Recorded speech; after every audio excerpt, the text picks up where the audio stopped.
Bom dia! Hoje a gente vai estudar sobre a literatura. Já entrar no modernismo, porque nós tínhamos visto o pré-modernismo. Mas antes da gente falar do modernismo em si, vamos falar do que introduziu, o que provocou o modernismo, principalmente na Europa. Então nós vamos ver aí as vanguardas europeias. Aí nós temos uma obra que é Mulher Chorando, de Pablo Picasso, que foi um dos escritores ou dos pintores, dos participantes deste período aí das vanguardas. E quando nós falamos de vanguardas, a gente vai ver artes plásticas, e mais artes plásticas e também um pouco de literatura, mas mais artes plásticas.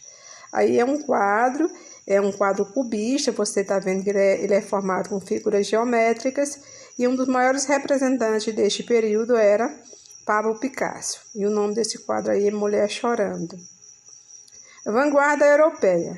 Ao se iniciar nos anos de 1900, a Europa apresentava duas situações antagônicas, mas complementares. Euforia exagerada diante do progresso industrial, dos avanços técnicos científicos, por exemplo, a eletricidade, e as consequências desse avanço no processo burguês industrial. Uma disputa cada vez mais acirrada pelo domínio dos mercados fornecedores e consumidores, que resultaria na Primeira Guerra Mundial. Então, vocês viram que essa questão do dinheiro, às vezes, não é muito bom. Vai aumentando o capital e começam as guerras. Vanguarda europeia. Assim, contrastando com o clima eufórico da burguesia, também vamos encontrar o pessimismo característico do fim do século, representado pelo decadentismo simbolista. Essa contradição gera um clima propício para a efervescência artística, favorecendo o aparecimento de várias tendências preocupadas com uma nova interpretação da realidade. E agora nós vamos ver essas vanguardas. Aí nós temos essa multiplicidade de tendências, temos o futurismo, que é uma das vanguardas, expressionismo, cubismo, dadaísmo, surrealismo, convencionou-se chamar vanguarda europeia. Responsável por uma verdadeira inundação de manifestos escritos entre 1909 e 1924. Ou seja, durante a guerra e nos anos imediatamente anteriores e posteriores. Então, essas vanguardas surgiram tanto antes da guerra, como no meio da guerra, como também após guerra. A palavra vanguarda vem do francês avant-garde, que a palavra significa o que marcha na frente, termo militar. Artístico ou politicamente, se chama de vanguarda aos grupos ou correntes que apresentam uma proposta ou uma prática inovadora. No campo das artes e das ideias, designa aqueles que estão à frente de seu tempo. Então, você viu aí que o termo vanguarda é uma palavra francesa, que significa avant-garde, que se quiser avantes, vá para frente, que é uma frase dos militares. Então, se algum de vocês forem servir for para o serviço militar, vocês vão aprender essa frase, que eles vão dizer avante, quer dizer, vá para frente, siga. E aí é aquelas pessoas que pensam algo futuro, para frente, não passado, não é passadista, é futurista. Então, vamos lá. Aqui nós temos uma obra chamada de Les Demoiselles, de Davigon, de Pablo Picasso, o cubismo. Então, nós temos esse quadro, que é as donzelas, as moiselles, as moças, e o Pablo Picasso, que é o autor desse quadro aí.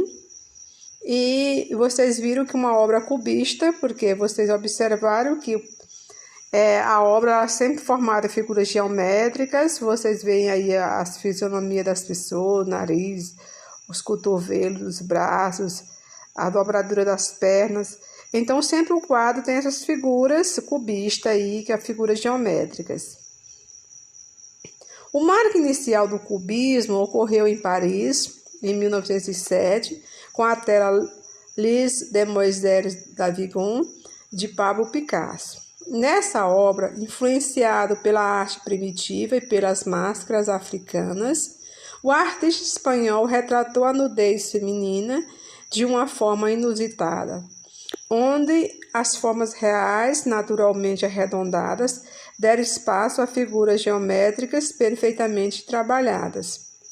Tanto nas obras de Picasso quanto nas pinturas de outros artistas que seguiam essa nova tendência, como, por exemplo, o francês Georges Braque, há uma forte influência das culturas africanas e também pelas últimas pinturas de pós-impressionista do francês Raoul Cézanne, que retratava a natureza através de formas bem próximas das geometrias. Então, vocês viram aí os quadros, como eu disse, figuras geométricas em forma de triângulo, né? Aí tem como se fosse um triângulo neste caso aí. E aí é inspirado nas máscaras africanas.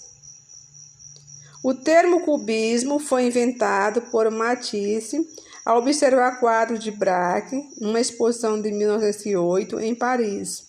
O primeiro núcleo de pintores cubistas foi composto pelo encontro de Georges Braque e Pablo Picasso, imitados em seguida por Mondrian, Juan Gris, Picabia, Fernand Léger. O movimento teve início em 1907 com o quadro Las Demoiselles d'Avignon de Picasso e conheceu seu declínio no fim da Primeira Guerra Mundial em 1918. Pablo Picasso, aí nós temos algumas obras dele, vocês estão vendo todas em forma de figura geométrica.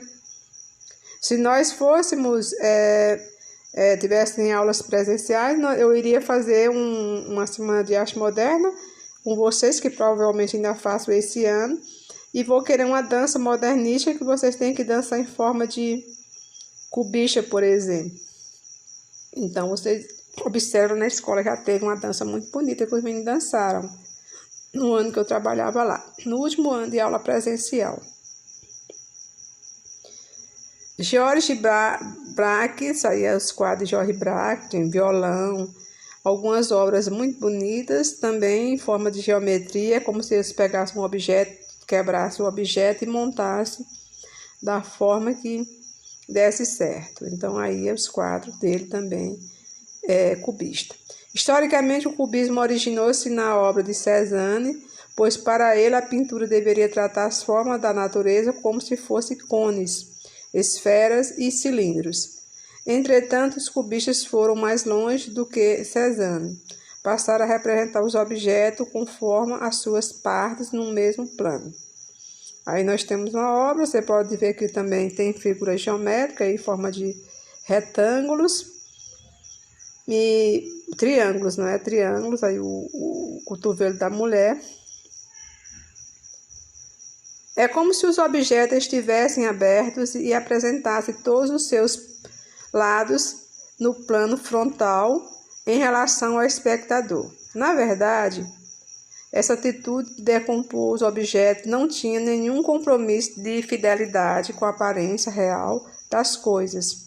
Ou seja, enquanto o impressionismo procurava apreender a realidade tal como a vemos através da percepção, o cubismo tenta apresentar a realidade tal como ela é, mas, paradoxalmente, o oculto do objeto vai conduzir à destruição do real.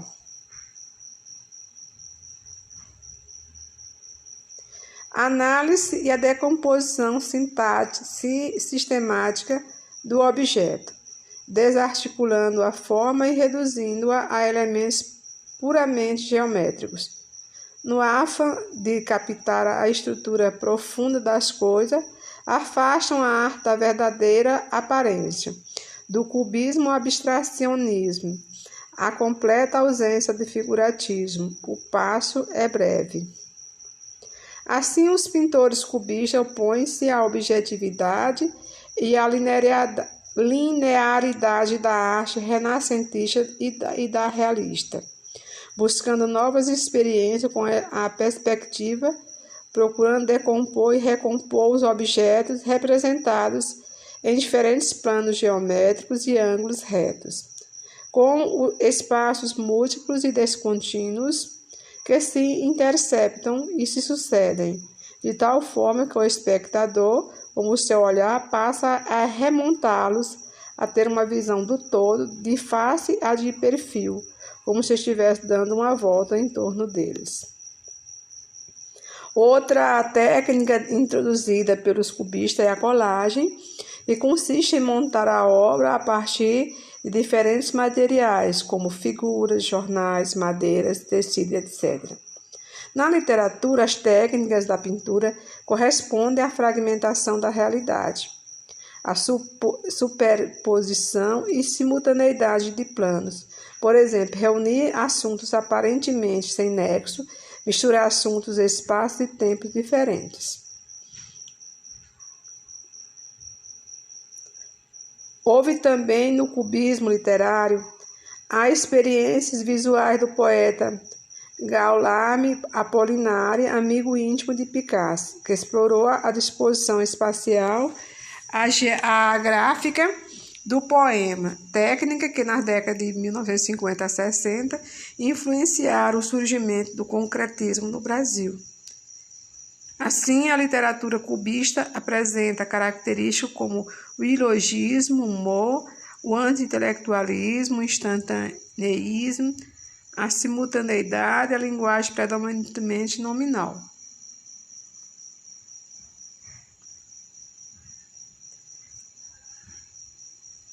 La Colombe, Boigardi, et Jet d'eau, quer dizer, a pomba apunhalada e o jato d'água. Caligrama, texto que ele expõe tipograficamente as suas palavras de forma a obter uma sugestão figurativa semelhante ao tema tratado. Esse quadro, essa figura, ele é como se fosse um desenho feito através de palavras. Eles iam fazendo um desenho e escrevendo e fazendo essa poesia. Aqui nós temos, olha, vocês observem, em forma de um pássaro, como se fosse um jato d'água. Vocês observam as palavras, as letras, então em forma de desenho. Então esse aí é um quadro cubista, que depois nós vamos ver sobre o concretismo, que é parecido com o cubismo, mas em outro período. Tradução do poema de Apolinário, de Patrícia Galvão Apagu, que é uma escritora modernista, que depois vamos falar sobre ela. E aí tem a poesia Doces Figuras Apunhaladas, Caros Lábios, de Flor, Mia Merey e Ed Laurier, nome de algumas mulheres. E aí está o texto traduzido. Também na literatura modernista, entre os modernistas brasileiros, nas décadas de 1920, influência cubista, foi Oswald de Andrade, fragmentação da realidade, mais a predominância do substantivo, mais flashes cinematográficos. Aí nós temos uma poesia de Oswald de Andrade, que é brasileiro, que aí tem uma poesia chamada Hípica, quando ele coloca saltos recordes, cavalo de penha, corre jockeys de Higienópolis, os magnatas, as meninas e a orquestra toca chá na sala de coquetéis. Então, vocês observem que aí também está meio fragmentado o texto e a ideia das obras cubistas são assim. O cubismo na pintura modernista no Brasil, o cubismo manifestou-se timidamente nas pinturas de Anita Mafaldi, que recebeu duras críticas do escritor Monteiro Lobato. No entanto, Mafaldi impôs seu estilo cubista e expressionista, com várias obras. Aí nós temos uma que é O Homem de Sete Cores e A Mulher de Cabelo Verde, duas obras cubistas aí de Anita Mafaldi. Outra artista que utilizou o estilo cubista em alguma de suas obras foi a artista Tarsila do Amaral, que em sua obra revolucionou a arte no Brasil. Outro artista brasileiro que utilizou a estética cubista foi Di Cavalcanti, claramente influenciado por Picasso. Então, vocês viram aí 3 autores brasileiros, 3 pintores, Anita Mafaldi, Tarsila do Amaral e Di Cavalcanti. Aí nós temos uma obra de Di Cavalcanti chamada Moças. Aí nós temos a Carnaval em Madureira de Tarsila do Amaral. Aí, então é uma obra cubista, as figuras geométricas, se inspirou em Pablo Picasso. E vocês estão observando aí uma obra do cotidiano brasileiro. Aí nós temos agora o futurismo. Futurismo, nós já vimos que ele imita a velocidade. Então, vocês estão vendo a cauda do cachorro, as pernas, esse movimento aí como se fosse uma velocidade. Dinamismo de um cão na coleira de Giacomo Balla. Futurismo, o nome já está dizendo, foi um movimento artístico e literário iniciado oficialmente em 1909 com a publicação do jornal francês La Figaro, do Manifesto Futurista do poeta italiano Philippe Tommaso Marinetti, que surpreende os meios culturais europeus pelo caráter violento e radical de suas propostas. Muito mais do que por obras, o movimento futurista difundiu-se por meio de manifestos, mais de 30 e conferências, tendo sempre à frente a figura do seu líder Marinetti. Então você viu que o futurista, ele foi assim, o Philippe Tommaso Marinetti, que foi o precursor, o maior representante do futurismo na Europa. Aí, o aspecto relevante do futurismo: total identificação entre movimentos e seu líder, que o futurismo é igual ao Marinetti. Adesão de Marinetti ao fascismo de Mussolini, dados as evidências afinidades ideológicas entre eles.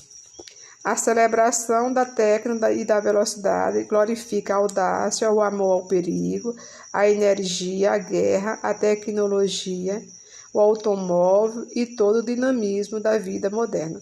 Então, como vocês viram que a industrialização começou no século XIX, em paralelo a isso veio as artes, e essa arte imitava esse modernismo, essa velocidade, o surgimento do automóvel, das máquinas e da velocidade. Infelizmente, o futurismo tem uma história não muito legal, porque o Marinetti, ele era um artista, mas ele se aliou ao movimento fascismo, o fascismo, que era do Mussolini, vocês já viram a história dele na Itália, Mussolini, um governante que pregava o fascismo, que é algo que não é muito legal, e porque eles tinham ideias que se conjugavam, que eles eram a favor do amor ao perigo, não é? Porque tem gente que tem até hoje, andava empinando moto, a audácia, a energia, eles propagavam a guerra, dizia que só a guerra limpava o mundo, por isso que veio a história da matança dos judeus, mas futuramente com ideias fascistas aí depois. Também a tecnologia e o dinamismo. O futurismo, aspecto relevante do futurismo é o desprezo pelo passado, inclusive eles queriam queimar até as bibliotecas, museus, destruir os museus, porque não queriam nada de passado, eles queriam só futuro. A valorização na arte do imprevisto e da revolta, elogia o caráter higiênico das guerras, elemento artístico sugestivo de velocidade e mecanização da vida moderna. E é o que nós estamos vivendo até hoje. Então, vocês viram elogio do caráter higiênico da guerra. Por isso que aconteceu os fatos lá, depois daquela matança toda que aconteceu. De limpar, como tem gente que tem aquela história até hoje de bandido bom, bandido morto, que são ideias meio fascistas, que ela é tipo matar pessoas, que eles consideram que é bandido, para poder limpar e se livrar dos bandidos do mundo. E é por isso que existe muita matança por aí de negros, porque eles consideram os negros os mais bandidos. Então, uma ideia meio equivocada que até hoje ainda perdura na cabeça das pessoas. Aí o futurismo rejeita o moralismo e o passado, exalta a violência e propõe um novo tipo de beleza baseado na velocidade. O apego do futurismo é novo, é tão grande que chega a defender a destruição de museus e de cidades antigas. Agressivo e extravagante, encara a guerra como forma de higienizar o mundo. A palavra-chave desse movimento era dinamismo. E a sua principal contribuição foi a ideia de reunir visualmente som, luz e movimento. Aí surgiu o que? O cinema. Aí nós temos um quadro futurista, o carro passou, de Giacomo Balla. Velocidade abstrata, o carro passou, Giacomo Balla, vocês viram a velocidade, ele retratou essa velocidade dessa forma. Como se tivesse, a gente vê o carro muito veloz, vocês só vê dessa jeito, a forma que ele via a velocidade. O Manifesto Futurista de Mariné, em 1909, nós queremos cantar o amor ao perigo, o hábito, a energia e a temeridade. Os elementos essenciais de nossa poesia serão a coragem, a audácia e a revolta. Nós declaramos que o esplendor do mundo se enriqueceu com a beleza nova, a beleza da velocidade. Não há mais beleza senão na luta. Nada